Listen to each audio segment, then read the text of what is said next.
Assalamualaikum warahmatullahi wabarakatuh. Perkenalkan, nama saya Syarika Nur Hanifah dari Prodi Sastra Indonesia Universitas Pamulang. Di sini saya akan membacakan cerpen yang berjudul Guru Honorer. Selepas pulang subuh, Budi mendapati istrinya terisak-isak sambil menggendong bayi mereka yang sedang menangis.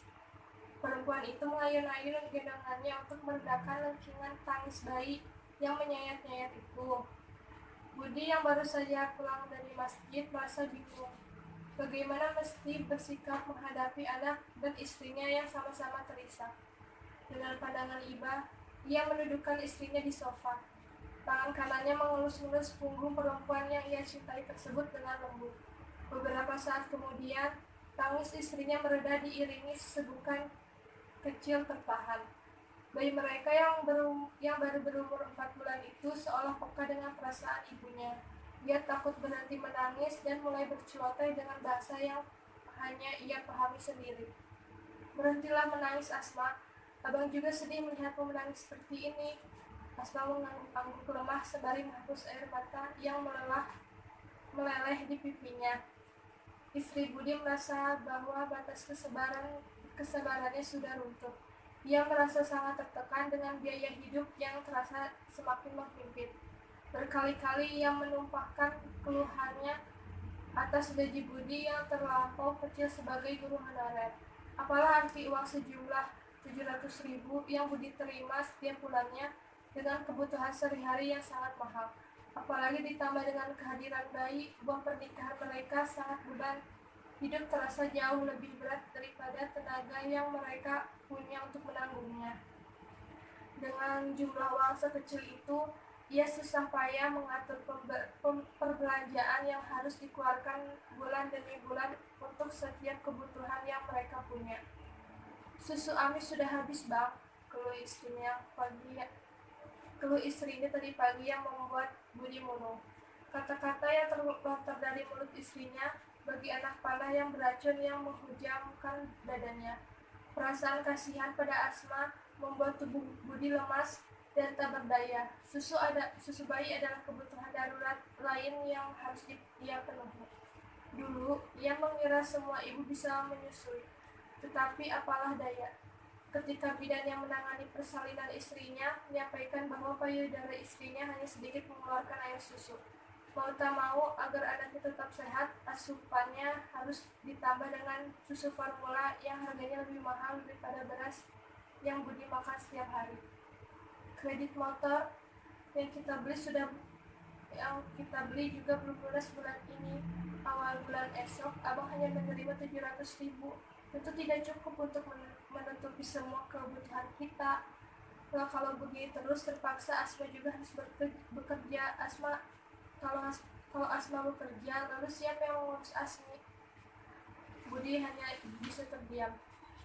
Ya Asma, abang akan coba pikirkan lagi, katanya dengan nada lemah. Lalu pikirannya mengembara jauh ke teman-temannya yang kira-kira bisa meminjamkan uang untuk menambah kebutuhan sehari-harinya. Siapa lagi yang bisa ia hutangi? Pekerjaan sebagai guru honorer sedari dulu selalu bagaikan menjadi anak tiri. Sejak 6 tahun Budi mengajar, rasanya gaji yang ia terima tak jauh berbeda. Berkebalikan dengan guru statusnya yang sudah menjadi aparatur sipil negara atau ASN. Hidup mereka sudah terjamin, sedangkan ia yang hanya lulusan diploma 2 pendidikan agama Islam dengan berbekal akta pengajar, tak mungkin ia bisa mendaftar ASN, kecuali ia bersedia melanjutkan pendidikannya untuk meraih gelar sarjana. Setelah setahun menabung dari penghasilan mengajar dan menjadi guru mengaji, Budi memberanikan diri untuk menyunting Asma yang kala itu baru lulus pesantren. Usianya 7 tahun lebih muda dari Budi. Setelah 2 tahun menikah, barulah mereka dikaruniai keturunan. Tuhan memang tak tertebak dan penuh kejutan. Mereka dianugerahi anak tepat di saat-saat masalah keuangan sedang membengkak. Pagi ini Budi berangkat ke sekolah lebih awal. Beberapa hari yang lalu ia sudah diberitahu kepala sekolah bahwa hari ini akan diadakan rapat dewan guru. Murid-murid masih sedikit yang bermunculan. Sebagian petugas sekolah telah datang dan membersihkan taman yang diserapi daun-daun. Biasanya, apabila diselenggarakan rapat dewan guru, beberapa kelas akan diliburkan karena tidak ada yang mengajar. Selagi menunggu bel berbunyi, Budi mengeluarkan buku-buku latihan anak muridnya yang kemarin belum tuntas ia periksa. Ia membolak-balik buku tersebut dengan pelan. Kemarin seringkali ia menyebutkan dahinya setiap kali memeriksa latihan murid-murid ini.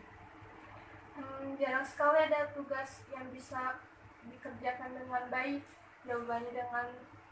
Jawabannya jelas dan tulisannya rapi, celotehnya dalam hati. Ia teringat anak muridnya yang bernama Ratna Asih. Benaknya menerawang wajah anak itu. Kasihan gadis kecil tersebut, tiap hari bajunya kelihatan lusuh dan buruk. Beberapa kali ia tidak masuk sekolah dengan alasan membantu bapaknya bekerja. Sayang sekali, padahal dia anak yang pintar, ujarnya dalam hati. Dia juga tahu muridnya itu hanyalah anak seorang buruh tani musliman. Bapaknya yang bernama Siman adalah tukang tanam padi yang menggantungkan hidupnya dari upah penanam benih di sawah orang lain. Namun anaknya santun dan pintar sekali. Rasanya amat rugi apabila anak secemerlang ia tidak melanjutkan sekolahnya hanya karena kekurangan biaya. Sementara itu, banyak teman-teman Ratna yang berkecukupan malah menjadi murid pemalas, nakal, bahkan suka bolos. Pernah suatu ketika pula ia berkeliling ke belakang kantin.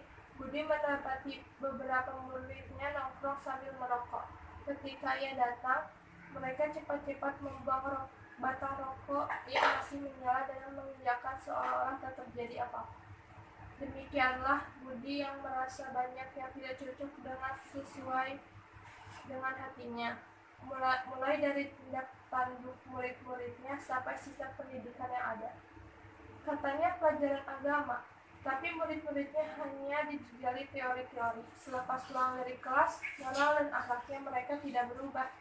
Teori hanya dipelajari untuk dituliskan kembali di lembar ujian. Belum lagi di kurikulum yang terus berganti seiring perguliran rezim pemerintah. Seolah-olah sistem pendidikan hanyalah mainan politik, situs Budi suatu ketika. Ini kan demi penyesuaian dengan perkembangan zaman, bantah guru Daki yang lebih senior berikut.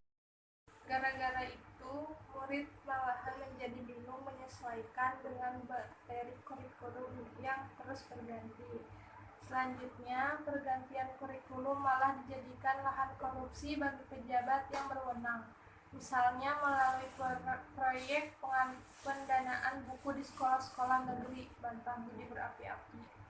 Tepat setelah Budi selesai memeriksa buku latihan anak muridnya, bel sekolah berbunyi. Bapak Kepala Sekolah mengumumkan rapat akan diadakan 10 menit lagi. Menunggu dua guru yang datang terlambat. Bukan hanya sikap murid-murid yang tidak sesuai dengan hatinya. Beberapa guru juga kerap datang terlambat dan tidak profesional. Padahal mereka menduduki posisi sebagai ASN dan beberapa lagi sudah memperoleh sertifikat keguruan.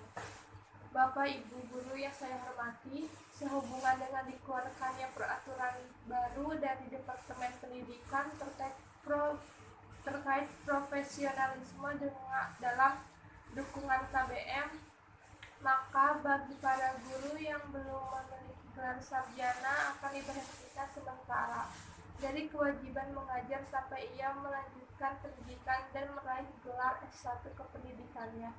Kata-kata kepala sekolah ketika rapat tadi siang terus terngiang-ngiang di telinga Budi.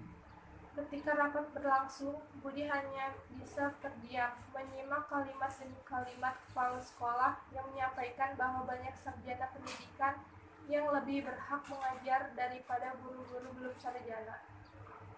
Pemerintah juga gencar menuntut sertifikat guru dengan syarat harus memiliki ijazah S1 terlebih dahulu. Ia malu dan salah tingkah. Usai rapat, dua guru honorer yang bergelar diploma seperti dia menerima surat edaran resmi yang singkat berisi dia tidak boleh mengajar lagi. Hari itu, Budi benar-benar merasa sangat capek. Sepanjang waktu ia hanya teringat pada istrinya. Meskipun ia berhentikan secara hormat dari tugas mengajar, ia begitu lelah, marah sekaligus tak berdaya. Ia hanya merasa seperti sebuah baut kecil di tengah-tengah bangunan besar bernama sistem pendidikan. Baut kecil yang tak berarti apa-apa dan kapan saja bisa dilepas dan digantikan dengan baut-baut yang lebih baru dan lebih kuat. Ia bingung dengan apa lagi ia menafkahi keluarganya. Pikirannya menerawang jauh mencari pekerjaan yang bisa ia lakukan. Lalu ia sadar mencari pekerjaan saat ini sangat susah. Sarjana saja banyak yang menganggur, apalagi seorang dengan gelar diploma seperti dirinya. Budi pun pulang dengan langkah gontai. Sesampainya di rumah, tanpa mengetuk pintu, ia membenamkan tubuhnya di kursi depan teras. Biarlah istrinya yang berada di dalam tidak mengetahui kedatangannya yang lebih cepat daripada hari-hari biasa. Baru saja ia duduk beberapa jenak, seorang laki-laki yang ia kenali sebagai pemilik kontrakan tempat ia tinggal datang menghampiri. "Pak Guru," sapa dia. Dan Budi termenung. "Ya, silahkan duduk," jawab Budi dengan hati berdebar-debar. "Kedatangan saya ke sini bermaksud menagih tunggakan sewa kontrakan yang sudah genap 2 bulan belum dilunasi. Apabila awal bulan Pak Guru tidak juga membayar, terpaksa rumah ini akan saya sewakan ke orang lain." Budi menundukkan pandangan. Tampak oleh tampak olehnya sepatu yang ia kenakan telah buruk dan usang. Ia sedang berpikir akan memberikan jawaban seperti apa, sebab ia baru saja diberhentikan dari pekerjaannya sebagai guru. "Saya belum memiliki uang, Pak," jawabannya serampak. "Belum memiliki uang bagaimana? Bukankah gaji guru tahun ini dinaikkan oleh pemerintah?" katanya. "Anda guru agama, bahkan janji bayar hutang saja tidak ditepati." Laki-laki itu berkomentar agak kasar. Saat itu Budi benar-benar merasa bahwa dunia telah runtuh menimpannya. Cukup sekian cerita cerpen dari saya. Kurang lebihnya mohon maaf. Wassalamualaikum warahmatullahi wabarakatuh.